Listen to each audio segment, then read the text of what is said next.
संजू सैमसन, इस टूर्नामेंट में ईशान किशन, आ रही है। पीछे फीट मुड़कर देखा नहीं। बुमराह, अहद अभिषेक शर्मा। संभल के जरा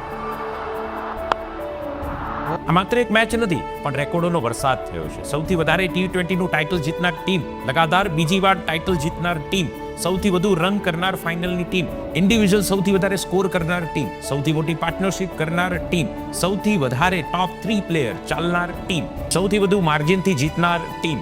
અને આ કોઈ એક બે વ્યક્તિ નહીં પણ સમગ્ર ટીમ વર્ક જ્યારે થતું હોય ત્યારે આ કમાલ થતી હોય છે. મિત્રો, મોકો જ્યારે મળે ને પછી પ્રેક્ટિસ કરવા જઈએ તો કંઈ ન થાય, પણ પ્રેક્ટિસ લગાતાર કરેલી હોય ને મોકો મળે તો એ મોકા પર ચોગ્ગો અને છક્કો ચોક્કસથી લાગતો હોય છે. આપણે જે પણ કામ કરી રહ્યા છે એમાં આવી લગાતાર પ્રેક્ટિસ કરી રહ્યા છે. શું ખબર આજે કાલે ગમે ત્યારે અવસર મોકો મળે ત્યારે આપણે પણ આવી જ બેટિંગ કરી શકીએ આપણા કામમાં. આ જીત વિશે, આ લાગણી વિશે, આ પ્રેમ વિશે, આ ભાવના વિશે તમારું શું કહેવું છે ચોક્કસથી કોમેન્ટ કરજો. અને હા, આ માત્ર મેચ નથી, જીવનમાં ઘણું બધું શીખવાની ઇનિંગ પણ હતી. આ વાત પર વિચાર જરૂર કરજો.